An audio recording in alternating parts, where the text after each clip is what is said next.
कहानी के शुरू होते ही हम कूपर नामी हॉलीवुड के एक बहुत बड़े एक्टर को एक बर्थडे पार्टी में देखते हैं, जिस पार्टी के दौरान उसकी बेटी देखती है कि अचानक शहर में बड़े बड़े ब्लास्ट होना शुरू हो गए थे। देखते ही देखते शहर में अफरा तफरी मच जाती है और लोगों की जान बचाने के लिए उन्हें अंडरग्राउंड बने वॉल्स में शिफ्ट कर दिया जाता है। वॉल्स को देखने से ये जाहिर हो रहा था कि लोगों को जमीन पे होने वाले इन मिस्टीरियस ब्लास्ट के बारे में पहले से ही खबर थी, इसीलिए तो ये वॉल्स बनाए गए थे। वक्त गुजरता है और 219 साल बाद हमें दोबारा इन वॉल्स को दिखाया जाता है, जहाँ इंसान अपनी नॉर्मल जिंदगी गुजार रहे हैं। जमीन तो मानो पूरी की पूरी तबाह हो चुकी है। ऐसा नहीं है कि जमीन के ऊपर कोई रहता ही नहीं। जो लोग रहते हैं उनकी बॉडी में जमीन के खतरनाक एनवायरनमेंट की वजह से रेडिएशंस पाई जाती हैं। कहत की वजह से जमीन के ऊपर रहने वाले लोगों के पास खाने को ज्यादा कुछ नहीं, ऐसे में वो अपनों को ही नुकसान पहुंचाते हैं। वहाँ के लोगों पर भरोसा करना काफी मुश्किल है। ये सब बता रहे थे वॉल्ट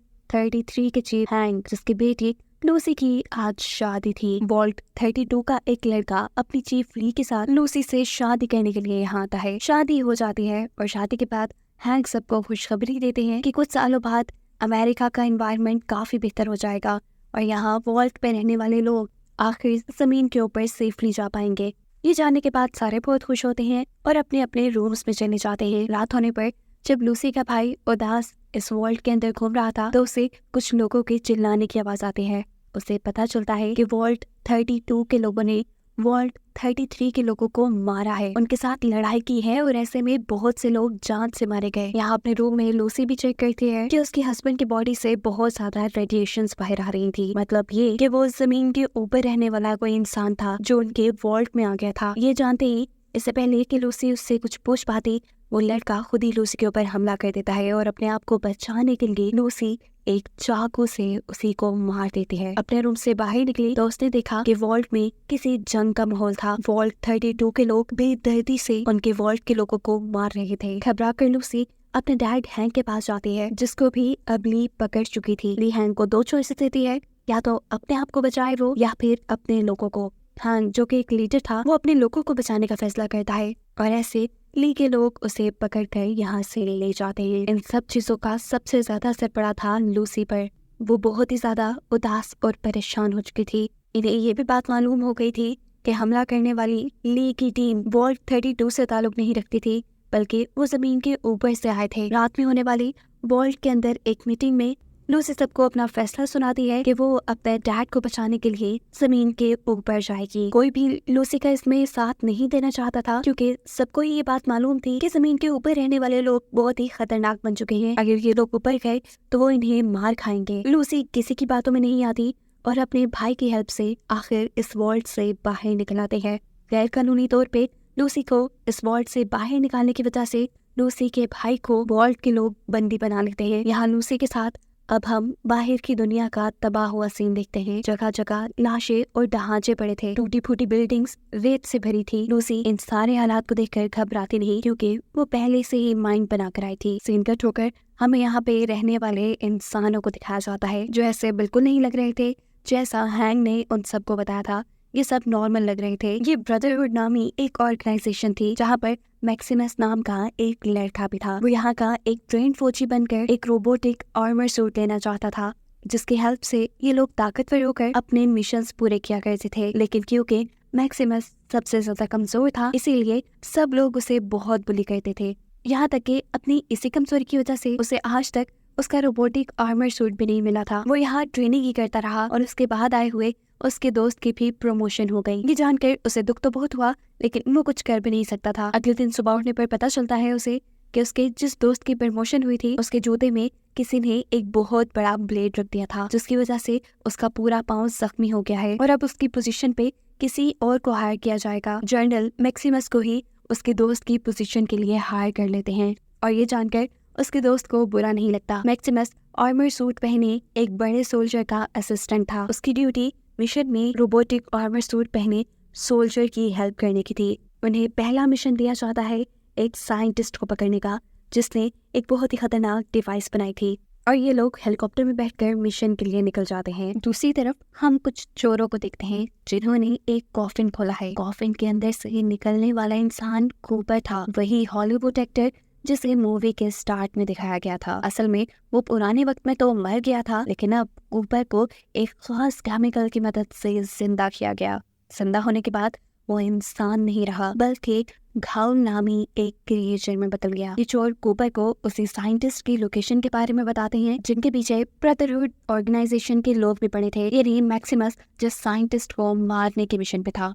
लोकेशन का पता चलते ही कूपर इन तीनों चोरों को मारकर साइंटिस्ट को पकड़ने के लिए यहाँ से निकलता है। फाइनली अब हम साइंटिस्ट से मिलते हैं जिन्होंने एक ऐसा केमिकल बनाया था जो पूरी दुनिया को बेतहाशा एनर्जी दे सकता था। इस केमिकल के जहाँ बहुत से फायदे थे, वहीं नुकसानात भी। ताकि कोई इसका बुरा इस्तेमाल ना करे, साइंटिस्ट ने इस केमिकल की बोतल को अपने गर्दन के अंदर फिक्स कर दिया था। अगले सीन में हम मैक्सिमस को देखते हैं जो अपने सीनियर सोल्जर के साथ था। ये सीनियर सोल्जर मैक्सिमस से बहुत ही ऊट पटांग के काम करवा रहा था, उसे नीचा दिखाने के लिए। मैक्सिमस को गुस्सा भी आता है, लेकिन वो कुछ नहीं कर सकता था।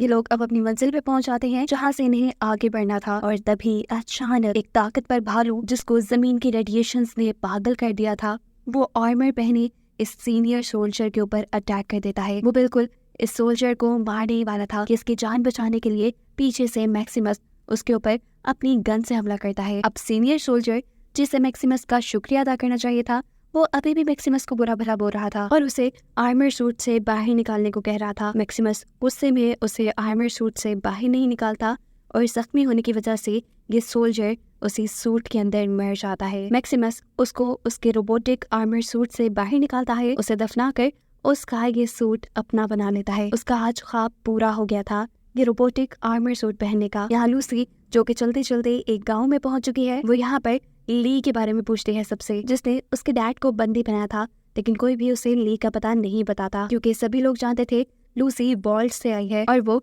वॉल्ट से आए हुए लोगों के साथ अच्छा सलूक नहीं करते। यहीं पर लूसी की मुलाकात साइंटिस्ट से हो जाती है जो चलते चलते अपनी जान बचाने के लिए इस गांव तक पहुंचे थे। उनसे बात करते हुए लूसी जान पाती है कि साइंटिस्ट वॉल्ट 33 के लोगों को बहुत अच्छे से जानते थे, इसलिए वो लूसी के भी रिस्पेक्ट कर रहे थे। उनकी इन्हीं बातों के दौरान यहाँ पर कूपर आ जाता है जो साइंटिस्ट को देखते ही उनके ऊपर गोली चलाकर उन्हें जख्मी कर देता है क्योंकि उसे साइंटिस्ट की गर्दन में मौजूद वही केमिकल चाहिए जिसके पीछे सब पड़े हुए हैं। इतने में ही यहाँ पर वो लोग भी आ जाते हैं जिनके 3 साथियों को अभी कूपर मार के आया था। वो सभी कूपर के ऊपर हमला कर रहे थे, जिन सबसे बचने के लिए कूपर उनके ऊपर फायरिंग शुरू कर देता है और ऐसे यहाँ एक जंग का माहौल बन जाता है। इतनी अजीब सिचुएशन देखते हुए लूसी को लगता है कि कूपर ही यहाँ लोगों को नुकसान पहुंचा रहा है। इसी वजह से वो कूपर को अपनी गन से शूट करती है, लेकिन देखती है कि कूपर को कुछ भी नहीं हुआ क्योंकि वो तो एक घाउल था। इतने में ही यहाँ पर मैक्सिमस भी आ जाता है और पीछे से कूपर पे हमला करते हुए उसे उठाकर दूर फेंकता है। इस अफरा तफरी के माहौल के अंदर पीछे शॉप से एक औरत निकल के आती है। वो लूसी को जानती थी क्योंकि थोड़ी ही देर पहले लूसी उससे ली का पता पूछ रही थी। वो यहाँ जल्दी जल्दी में उसे ली का पता बता देती है, साथ में ये भी कि ली काफी अरसे से इस साइंटिस्ट को ढूंढ रही है। अगर तुम इस साइंटिस्ट को ली के पास ले जाओ तो वो तुम्हारे डैड को छोड़ देगी। ये सुनते ही वो सब काम छोड़कर साइंटिस्ट की जान बचाकर यहाँ से भागने का फैसला करती है, जबकि कूपर और मैक्सिमस आपस की लड़ाई में साइंटिस्ट को भूल ही गए थे। मैक्सिमस उठाकर कूपर को जगह जगह फेंक रहा था और फिर कूपर जब इन सब चीजों से तंग आ जाता है तो वो आकर मैक्सिमस के रोबोटिक आर्मर सूट की एक वायर निकाल देता है। ऐसे वो खराब हो गया और मैक्सिमस अब उसमें फंस कर रह गया था। यहाँ हम देखते हैं कि साइंटिस्ट कूपर के किए हमले के बाद जख्मी होने के बावजूद भी लूसी के साथ आगे बढ़ते जा रहे थे, लेकिन एक पॉइंट आता है जब उन्हें फील हुआ कि वो अब नहीं बच पाएंगे। तब वो लूसी से अपना सर काटने को कहते हैं और बताते हैं कि मेरी गर्दन के अंदर ही वो केमिकल इंसर्ट है जो ली को चाहिए। ये लेने के बाद ली तुम्हारे डैड को आजाद कर देगी और तुम्हारा काम बन जाएगा। लूसी उन्हें मारना नहीं चाहती थी, लेकिन उनके इसरार पे और उनकी खराब कंडीशन को देखते हुए उसे साइंटिस्ट का सर काटना पड़ता है। सीन्स अब यहीं से पास्ट में शिफ्ट होते हैं। हमें कूपर की कहानी दिखाई जा रही है जो एक हॉलीवुड एक्टर था। एक अच्छा करियर होने के साथ उसकी एक हैप्पी फैमिली थी, उसकी वाइफ और बेटी, जिनके बारे में इस वक्त हैंक जानता था। यानी लूसी के फादर। कूपर को ये भी मालूम था कि ली ने हैंक को किडनैप किया हुआ है। वो अगर ली की जरूरत पूरी कर देता, यानी अगर वो ली को साइंटिस्ट का बनाया हुआ केमिकल दे देता, तो साइंटिस्ट उसे हैंक से मिलवा देती और हैंक ही उसे उसकी फैमिली तक पहुंचा सकता था। यही वजह थी कूपर की साइंटिस्ट को पीछा करने की। कूपर पाँव के निशानों का पीछा करते करते साइंटिस्ट तक पहुंच जाता है, लेकिन उसे ये देख के अफसोस हुआ कि साइंटिस्ट ना सिर्फ मारे जा चुके हैं बल्कि उसका सर भी लूसी ले जा चुकी है। इसलिए वो अब लूसी का पीछा करना शुरू कर देता है। यहाँ दिखाया जाता है कि मैक्सिमस ने किसी तरह अपने आप को अपने रोबोटिक आर्मर सूट से बाहर निकाल दिया है और उसे अगर अब जिंदा रहना है तो उसे ये सूट दोबारा से ठीक करना होगा। इसी सूट में से अब ब्रदरहुड की ऑर्गेनाइजेशन वाले उससे कांटेक्ट करते हैं, जो उससे वहाँ की कंडीशन पूछ रहे थे। अगर मैक्सिमस उन्हें ये बता देता कि उनका सीनियर सोल्जर मारा गया है, तो वो यहाँ पे किसी और को भेज देते और ऐसे उसके हाथ से ये रोबोटिक आर्मर सूट निकल जाता। इसीलिए वो यहाँ झूठ बोल देता है कि वो खुद सीनियर सोल्जर है और उसका हेल्पर मारा गया। ऑर्गेनाइजेशन वाले उसके पास एक हेल्पर भेजने का फैसला करते हैं, लेकिन वो इससे भी मना कर देता है क्योंकि वो जानता था कि वहाँ का हर इंसान मैक्सिमस को जानता है और अगर किसी ने मैक्सिमस को इस सूट के अंदर देख लिया तो उसका भांडा फूट जाएगा। इसीलिए वो जल्द ही अपने सूट को ठीक करने का फैसला करता है। उसे नजर आता है कि सूट की एक डिवाइस खराब थी, जिसे ठीक करवाने के लिए वो पास की हार्डवेयर शॉप में जाता है। जब वो वापस आया तो यहाँ बहुत से चोर खड़े थे उसका ये रोबोटिक सूट लेने के लिए। उनसे अपने सूट को बचाने के लिए वो एक रिमोट की मदद से अपने इसी रोबोटिक आर्मर सूट के सर के एक आदमी का सर कुचल देता है और सब लोग डर कर उससे यहाँ से भाग जाते हैं। इस सारी लड़ाई के दौरान यहाँ पर मैक्सिमस के लिए हेल्पर भी पहुंच जाता है, जो उसकी ऑर्गेनाइजेशन ने भेजा था। इससे पहले कि हेल्पर मैक्सिमस को पहचान लेता, मैक्सिमस बिना वक्त जाया किए अपने आप को इस रोबोटिक आर्मर सूट में छुपा लेता है। हेल्पर के साथ मिलकर मैक्सिमस अपने मिशन को दोबारा स्टार्ट करता है। यहाँ लूसी, जो साइंटिस्ट के सर को लेकर चलते चलते एक नदी के पास पहुंची थी, अचानक यहाँ उसके ऊपर एक अजीब सी क्रिएचर हमला कर देती है। अपने आप को बचाने के चक्कर में उसे साइंटिस्ट के सर का ख्याल ही नहीं रहता और वो क्रिएचर साइंटिस्ट के सर को खा जाती है। वो उसके सर को वापस हासिल करना चाहती थी और इतनी ही देर में हम देखते हैं कि यहाँ पे कूपर भी पहुंच जाता है, जो उसके ऊपर अब गन ताने खड़ा था। परेशान लूसी उसे बता देती है कि यहाँ मॉन्स्टर ने साइंटिस्ट के सर को खा लिया है। ये सुनकर कूपर परेशान हो जाता है। कुछ देर सोचने के बाद उसे एक आइडिया आया। उसने लूसी को ही चारा बनाकर नदी के ऊपर लटका दिया ताकि वो मॉन्स्टर लूसी को खाने के लिए ऊपर आए। प्लान के मुताबिक वो मॉन्स्टर इन तक आता भी है, लेकिन इनकी बदकिस्मती कि ये लोग उन्हें पकड़ नहीं पाते।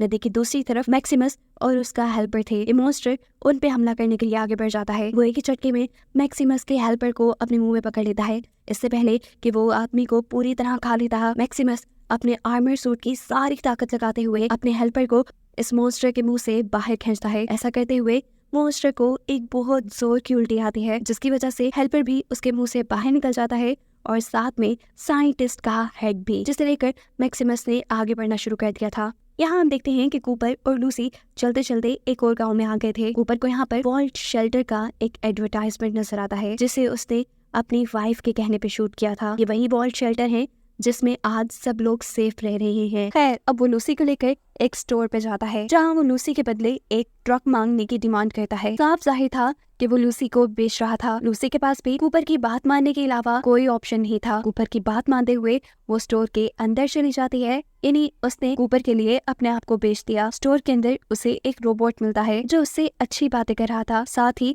वो उसका इलाज भी कर देता है। ये जानकर लूसी को थोड़ा सुकून हुआ कि यहाँ का एनवायरनमेंट सेफ है, लेकिन असल में ऐसा नहीं था। उस रोबोट ने इलाज करते हुए लूसी को धोखे से बेहोश कर दिया था और अब जब लूसी को होश आया तो वो ऑपरेशन थिएटर में थी। ये रोबोट एक ब्लेड के सीन के उसके जिस्म के बहुत से ऑर्गन्स को निकालने वाला था, जिसके बाद लूसी को एक घायल बना दिया जाता। ये नहीं, कूपर जैसी क्रिएचर।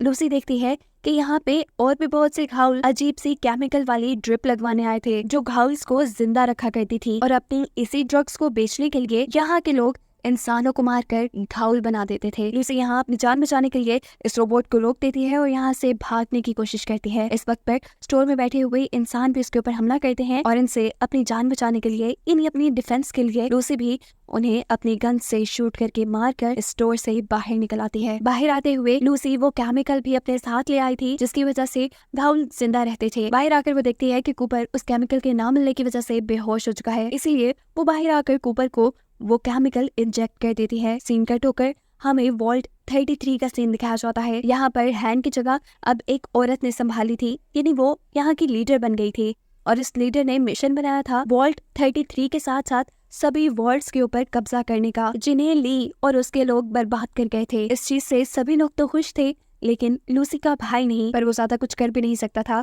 अपने लीडर की बात मानते हुए वो दूसरे वॉल्ट में जाता है और सबसे पहले वहाँ का सिक्योरिटी सिस्टम चेक करता है कि आखिर इस वॉल्ट का दरवाजा खोला किसने था। उसे पता चलता है कि वॉल्ट का दरवाजा खोलने वाला कोई वॉल्ट के अंदर रहने वाला इंसान नहीं था, बल्कि बाहर से ही किसी ने इस वॉल्ट का दरवाजा खोला था, जो तकरीबन नामुमकिन था।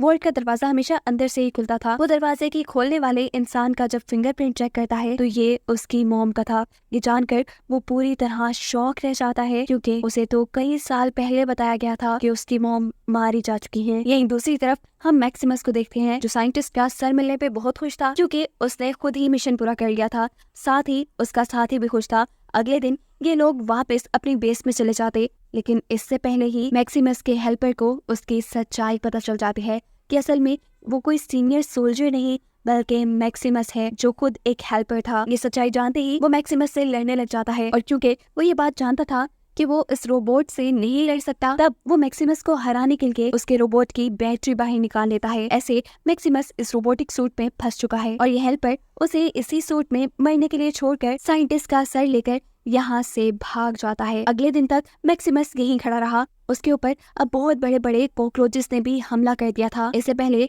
कि वो मैक्सिमस को मार देते, सही वक्त पे यहाँ लूसी आकर उसे देख लेती है और सभी कॉकरोचेस को अपनी गन से मार गिराती है। लूसी को इस रोबोट को देख के याद आ जाता है कि इसी रोबोट ने कूपर से उसकी जान बचाई थी, इसीलिए वो इस रोबोट का हेलमेट खोलती है और अंदर उसे मैक्सिमस नजर आता है, जिसकी मदद करने के लिए वो उसे इस सूट से बाहर निकालती है। यहाँ पर ये दोनों ही एक दूसरे को अपनी अपनी कहानी सुनाते हैं कि कैसे लूसी को साइंटिस्ट का वो सर चाहिए, जिसके अंदर मौजूद केमिकल को वो ली को देकर अपने डैड को छुड़वाना चाहती है, जबकि मैक्सिमस ब्रदरहुड ऑर्गेनाइजेशन के लिए उस सर को हासिल करना चाहता है। इन्हीं दोनों का मकसद एक है। सर तो मैक्सिमस को भी चाहिए था, लेकिन ब्रदरहुड ऑर्गेनाइजेशन ने उसके साथ इतना अच्छा सलूक नहीं रखा था, इसीलिए वो साइंटिस्ट का सर ढूंढकर लूसी को देने का फैसला करता है और ये दोनों अपने मिशन के लिए निकल जाते हैं, मैक्सिमस के हेल्पर को ढूंढकर उससे साइंटिस्ट का सर लेने के मिशन पर। चलते चलते इन लोगों के ऊपर कुछ लुटेरे हमला कर चुके थे, जिनसे बचने के लिए यहाँ मैक्सिमस अपने अच्छे निशानेबाजी से उन्हें एक ही मर्तबा में शूट करके मार देता है, लेकिन इस सब में वो खुद भी जख्मी हो गया था। वो तो जख्मी था ही, यहाँ पता चलता है कि लूसी भी जमीन की रेडिएशंस की वजह से बीमार हो रही है, इसीलिए ये दोनों किसी मेडिकल स्टोर पे जाने का फैसला करते हैं। मेडिकल स्टोर में आते ही ये लोग बेहोश हो जाते हैं। इन्हें समझ नहीं आई कि इनके साथ क्या हुआ। जब ये होश में आए तो ये वॉल्ट के अंदर थे और ये देखकर लूसी खुश हो जाती है कि एटलीस्ट अब उन्हें अच्छा ट्रीटमेंट मिल जाएगा। सीन कट होकर पास्ट में जाता है, जहाँ दोबारा हम कूपर को देखते हैं। कूपर वॉल्ट शेल्टर्स के लिए ही ऐड कर रहा है, वो भी अपनी वाइफ के कहने पर, क्योंकि वॉल्ट शेल्टर बनाने वाली कंपनी में उसके शेयर्स हैं और वो इस प्रोजेक्ट को लेकर काफी ज्यादा सीरियस है। उनकी कंपनी ये चाहती है कि दुनिया के सभी लोग ज्यादा से ज्यादा उनके इन्वॉल्व शेल्टर्स में रहे। खैर प्रेजेंट में तो कूपर अब पुलिस के हाथ लग चुका था। जो भी साइंटिस्ट को ही ढूंढ रहे थे वो कूपर को मार मार कर उससे साइंटिस्ट का पता पूछ रहे थे, लेकिन कूपर उन्हें कुछ नहीं बताता कि वो मारे गए या अब वो कहाँ है। यहाँ वॉल्ट शेल्टर के अंदर लूसी और मैक्सिमस के पास दो डॉक्टर्स आते हैं। एक उन्हें बताती है मैक्सिमस की मदद करने के लिए इन्होंने उसका रोबोटिक आर्मर सूट भी यही मंगवा लिया था, जिस सूट को इस वॉल्ट शेल्टर के लोग रिपेयर कर देते। इन्हें बताया जाता है कि वो वॉल्ट शेल्टर में कहीं भी घूम सकते हैं, लेकिन सेक्टर 12 में जाना मना है। लूसी नोटिस करती है कि इस वॉल्ट शेल्टर में रहने वाले सभी लोग तकरीबन म्यूटेटेड थे, यानी उनकी बॉडी में कुछ ना कुछ चेंजेस थे। जैसे एक डॉक्टर की सिर्फ एक आंख थी, किसी के पास 3 आंखें थी तो किसी का नाक ही नहीं था। इस वॉल्ट का विजिट करते हुए मैक्सिमस को ये बात पता चलती है कि ये वॉल्ट और यहाँ पर रहने वाले सभी लोग एनर्जी वाली बैटरीज की मदद से चलते हैं, बिल्कुल ऐसे ही जैसे उसका वो रोबोट। उसे आइडिया आता है कि वो अपने रोबोट को ठीक करने के लिए इन्हीं लोगों से एक सप्लाई बनवा लेगा, इन्हीं बैटरी बनवाएगा। यहीं पर लूसी, जो यहाँ के लोगों के साथ घुलने मिलने की कोशिश कर रही थी, वो देखती है कि यहाँ के सभी लोग ली की पूजा करते हैं और ये देख उसे गुस्सा आ जाता है, क्योंकि ली ने ही उसके डैड को किडनैप किया हुआ था। गुस्से में वो यहाँ से निकलकर सेक्टर 12 में चली जाती है और यहाँ उसे इस वॉल्ट की हकीकत पता चलती है कि जितने भी लोग इस वॉल्ट के अंदर आते हैं, वॉल्ट की ऑर्गेनाइजेशन उन लोगों के ऊपर एक्सपेरिमेंट करती है, ऐसे एक्सपेरिमेंट जिससे वो बहुत ज्यादा ताकतवर या मॉन्स्टर्स बन जाएं। ये देखकर उसे समझ आ गई थी कि अब उसके और मैक्सिमस के साथ भी यही होने वाला था। उसके सेक्टर 12 में आने की खबर यहाँ के गार्ड्स को भी पड़ जाती है और गार्ड्स उसे पकड़ के यहाँ से ले जाते हैं। सीन्स दोबारा यही से कट होकर पास्ट में जाते हैं, जहाँ दिखाया गया है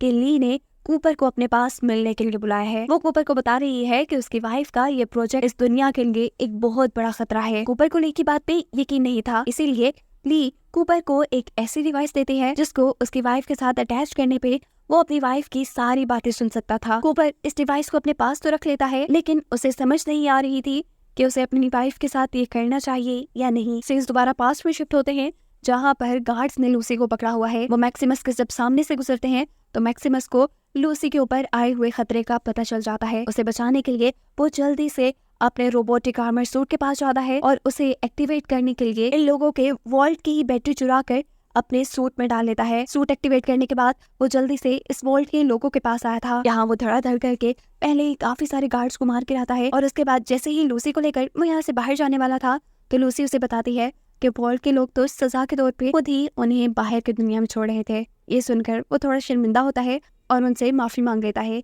कुछ ही देर में ये जमीन के ऊपर थे। बाहर आकर लूसी को पता चलता है कि मैक्सिमस ने उनकी बैटरी चुरा ली है। बगैर बैटरी के वॉल्ट के लोग 3 दिन से ज्यादा जिंदा न रहते। ये बात लूसी को पता थी, इसीलिए लूसी मैक्सिमस को उनकी बैटरी वापस उन्हें देने को कहती है। उनकी बात मानकर मैक्सिमस वो बैटरी वापस उनके वॉल्ट में फेंक देता है। इस सीन में हमें मैक्सिमस के हेल्पर को दिखाया जाता है जो अपनी तबीयत खराब के चलते एक डॉक्टर के पास आया था। ये डॉक्टर उसका इलाज करने को मान जाता है और इसके बदले मांगता है उससे मैक्सिमस के रोबोटिक सूट की बैटरी। वो बैटरी दे देता है, जिसके बाद डॉक्टर इंजेक्शन लगाकर वहां से भाग चुका था। इसके बाद हम वॉल्ट 33 यानी लूसी के पुराने वॉल्ट के अंदर देखते हैं कि वहाँ की नई लीडर ने सबको अलग-अलग वॉल्ट्स में रहने का ऑर्डर दे दिया था। उनकी वॉच में मौजूद नंबर्स ने बताया था कि कौन वॉल्ट 32 में रहने वाला है और कौन वॉल्ट 33 में। इसके बाद सीन एकदम से पास्ट में शिफ्ट हो जाते हैं, यानी कूपर की कहानी की तरफ। कूपर को जो ली ने एक डिवाइस दी थी वो कूपर अपनी वाइफ की एक एडवांस वॉच में लगा देता है क्योंकि उसको भी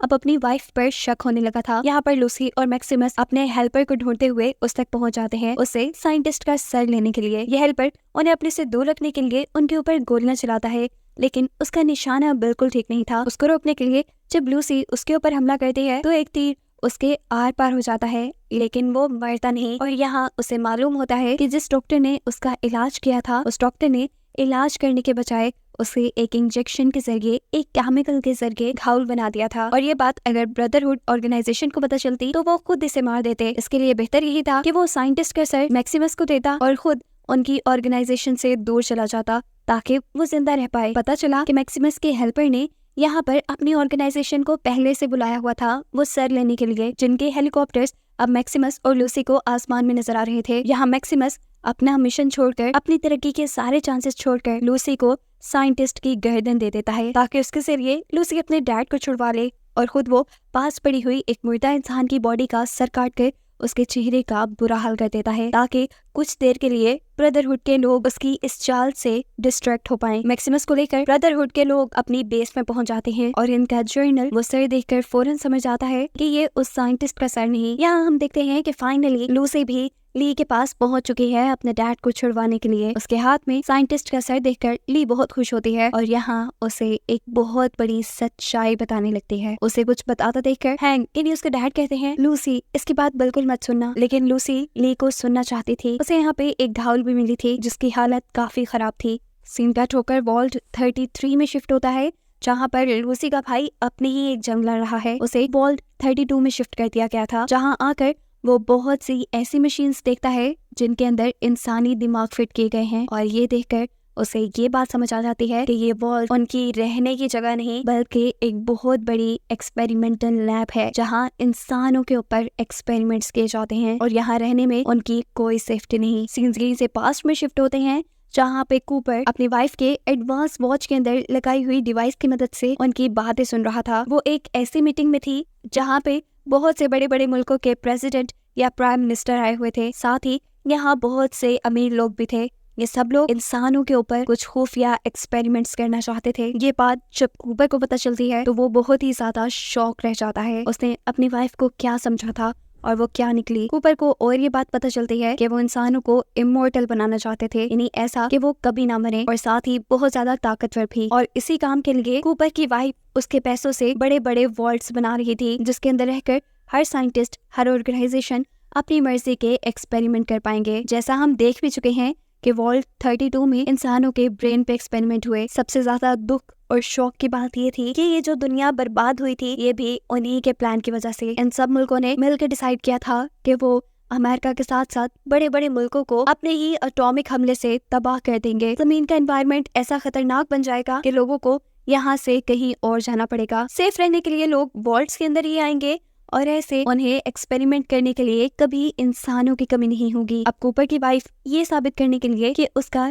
ये प्रोग्राम बिल्कुल सेफ है, सबसे कहती है कि हमारे एटॉमिक हमलों की वजह से जो रेडिएशंस खारिज होंगी वो सिर्फ 100 सालों में खत्म हो जाएंगी और हमारे एक्सपेरिमेंट इंसानों को हजारों साल की लाइफ दे देंगे। ऐसे 100 साल बाद सब लोग अपनी नॉर्मल लाइफ दोबारा से जीना शुरू कर देंगे। ये बात सुनकर सभी प्रेसिडेंट कूपर की वाइफ का कॉन्ट्रैक्ट साइन कर लेते हैं और इसी दौरान कूपर की वाइफ को कूपर के बारे में भी पता चल जाता है कि वो उसकी सारी खुफिया बातें सुन रहा था। इसीलिए वो अपने असिस्टेंट को कूपर के पास भेजती है, जो और कोई नहीं बल्कि हैंक यानी लूसी के फादर ही थे। यही कहानी प्रेजेंट में ली भी लूसी को सुना रही थी। अपनी कहानी को कंटिन्यू करते हुए ली बताती है कि इन्होंने दुनिया की सारी एनर्जी सप्लाई अपने वर्ल्ड्स को देना शुरू कर दी और ऐसे दुनिया बिल्कुल ही बर्बाद होकर रह गई। वो बताती है कि साइंटिस्ट का ये केमिकल दुनिया को दोबारा एनर्जी दे सकता है, जिसके बाद सभी लोग सेफली इस दुनिया पे रह सकते हैं। यहाँ पर लूसी अपनी मॉम के बारे में पूछती है ली से और ली बताती है कि मैं और तुम्हारी मॉम बहुत अच्छे दोस्त थे, लेकिन जब तुम्हारी मॉम को हैंक के इरादों के बारे में पता चला तो हैंक ने उन्हें ही मरवा दिया और फिर हमने उन्हें घायल बना के जिंदा किया। लूसी पीछे मुड़कर देखती है, ये घायल उसकी मॉम ही थी। लूसी की आंखें भर आई, वो रोने लगी थी और इसी दौरान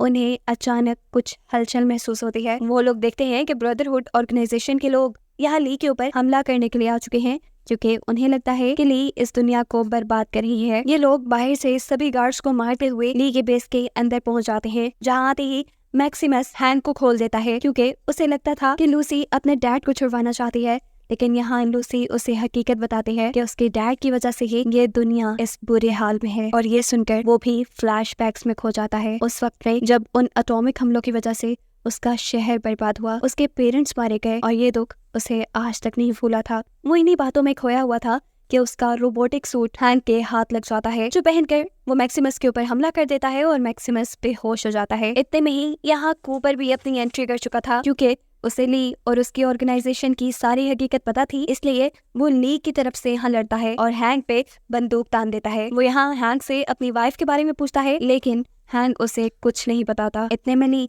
साइंटिस्ट की गर्दन से वो केमिकल निकालकर अपनी बनाई मशीन में लगा देती है, जिसकी वजह से पूरी अर्थ पे एनर्जी वापस आ गई थी। ये देखते हुए गुस्सा होकर हैंक ली को ही जख्मी करके वहाँ से भाग जाता है। अब क्योंकि हैंक भाग चुका था, इसीलिए कूपर उसे ढूंढना चाहता था, क्योंकि उसी को कूपर की वाइफ और बेटे का पता था। यहाँ पर कूपर लूसी से मदद मांगता है उसके डैड को ढूंढने के लिए और लूसी उसकी मदद को मान जाती है, क्योंकि वो जानती है कि उसके डैड एक अच्छे इंसान नहीं। साथ ही अब लूसी सभी वॉल्ट्स को तबाह भी करना चाहती है, क्योंकि अब उसे वॉल्ट्स की हकीकत भी मालूम है। इसके बाद वो अपनी घायल बनी मॉम को भी मार देती है, क्योंकि वो नहीं चाहती थी कि उसकी मॉम कोई अजीब क्रिएचर बन के जिंदा रही। यहाँ ली की बेस के अंदर मैक्सिमस को जब होश आया तो उसने देखा कि लूसी और कूपर वहाँ से जा चुके थे। ली को उसने यहाँ पे मरा पाया, वो उसे देखकर दुखी था, जबकि यहाँ पे बाकी ब्रदरहुड के लोग जो आए उन्हें लगा कि मैक्सिमस ही ली को मारकर इस दुनिया में दोबारा एनर्जी लेकर आया है, इसीलिए वो मैक्सिमस का हाथ उठाकर उसे अपना लीडर बना लेते हैं। लेकिन असल हकीकत वो खुद ही जानता है और यहाँ हमें हैंक को दिखाया जाता है, जो अपनी बॉस यानी कूपर की वाइफ के पास एक जगह पहुंच चुका है। आगे क्या होगा इसी मिस्ट्री के साथ ये सीजन यही एंड हो जाता है।